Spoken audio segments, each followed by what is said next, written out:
Hello, dear learners. Assalamu alaikum. This is Ridwan Mahmood, your favorite English instructor from Academy of Excellence.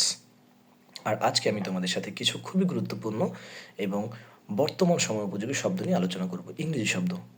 বর্তমানে যেহেতু বর্ষাকাল চলছে, তাই আমাদের আজকে বর্ষার বিভিন্ন ধরনের যে শব্দগুলো আছে সেগুলো নিয়ে আমরা আলোচনা করব। হ্যাঁ, প্রথমত যেহেতু আমি এখন খুলনায় আছি, খুলনায় গুড়ি গুড়ি বৃষ্টি হচ্ছে সকাল দুপুর রাত সব সময়, তাই আমরা প্রথমে এখন শিখব গুড়ি গুড়ি বৃষ্টির ইংরেজি কী। হ্যাঁ, গুড়ি গুড়ি বৃষ্টিকে আমরা ইংরেজিতে বলতে পারি ড্রিজল।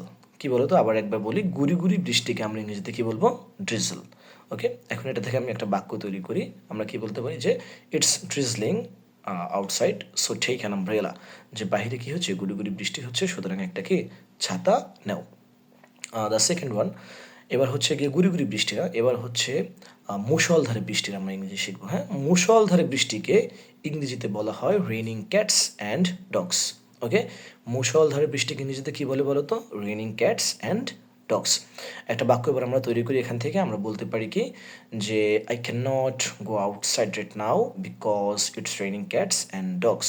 ওকে, আবার বলি, I can not go outside right now because it's raining cats and dogs. যে আমি এখন বাইরে যেতে পারবো না, কারণ কি? কারণ বাইরে কি হচ্ছে? মুষলধারে বৃষ্টি হচ্ছে। 3 নম্বর যে শব্দটা, সেটা হলো ক্ষণস্থায়ী বৃষ্টি। ঠিক আছে, যে ওই যে আমরা একটা প্রবাদ আছে না, রোদ হচ্ছে, বৃষ্টি হচ্ছে, খেকশিয়ালের বিয়ে হচ্ছে। হ্যাঁ, বৃষ্টি আসলে এবার চলে গেল, ক্ষণস্থায়ী বৃষ্টি। এই ক্ষণস্থায়ী বৃষ্টিকে আমরা ইংরেজিতে বলবো শাওয়া। ওকে, মনে থাকবে, ক্ষণস্থায়ী বৃষ্টিকে আমরা ইংরেজিতে বলবো কি? শাওয়া। এবার আসো আমরা একটা বাক্য তৈরি করি। ক্ষণস্থায়ী ইংরেজিতে আমরা ক্ষণস্থায়ী বৃষ্টিকে যদি ইংরেজিতে শাওয়ার বলবো, সেটা এখান থেকে একটা বাক্য হলো যে don't worry, it's just a quick passing rain. যে চিন্তা করো না, এটা একটা কি হালকা ক্ষণস্থায়ী বৃষ্টি। ওকে, এবার আমরা যে শব্দটা নিয়ে আলোচনা করব সেটা হলো বজ্রপাত সহ বৃষ্টি, যেটাকে আমরা বাংলায় বলি। হ্যাঁ, বজ্রপাত সহ বৃষ্টি। বর্তমানে বজ্রপাতে অনেক মানুষ মারা যাচ্ছে, আল্লাহ সবাইকে হেফাজতে রাখুক। যাই হোক, বজ্রপাত সহ বৃষ্টিকে আমরা ইংরেজিতে বলবো থান্ডারস্টর্ম। ওকে, বজ্রপাত সহ বৃষ্টিকে আমরা ইংরেজিতে কি বলবো বলতো? থান্ডারস্টর্ম। এবার আমরা আসলে এখান থেকে একটা বাক্য তৈরি করে আমরা কি বলতে পারি বলতো? There is a heavy thunderstorm outside right now, তাই না? There is a heavy thunderstorm outside right now, যে বাইরে এখন কি ব্যাপক বজ্রপাত সহ বৃষ্টি হচ্ছে।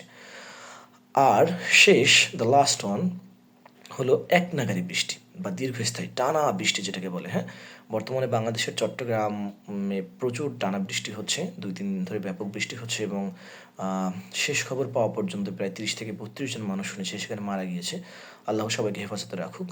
আর সাথে আরও একটা জিনিস তোমরা আজকে শিখে রাখো, চট্টগ্রাম হলো বাংলাদেশের সবচেয়ে বড় বিভাগ এবং বাংলাদেশের আয়তনের প্রায় 4 ভাগের 1 ভাগ শুধু চট্টগ্রাম বিভাগেই আছে। হ্যাঁ, সো এই দীর্ঘস্থায়ী বৃষ্টিকে আমরা ইংরেজিতে বলবো স্টেডি রেইন। কি বলবো বলতো? Steady rain. ওকে, তো আমরা এখন একটা দীর্ঘস্থায়ী বিষয়ে একটা বাক্য তৈরি করি। The steady rain lasted all afternoon.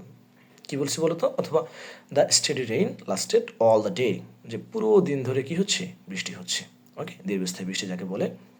So আজকে আমরা এই বৃষ্টির বিভিন্ন ধরন নিয়ে কয়েকটা ইংরেজি শব্দ শিখলাম, যেগুলো আমাদের দৈনন্দিন ব্যবহারে খুবই খুবই বেশি প্রয়োজন হবে এবং আমরা স্পন্টেনিয়াসলি এগুলো ব্যবহার করতে পারবো।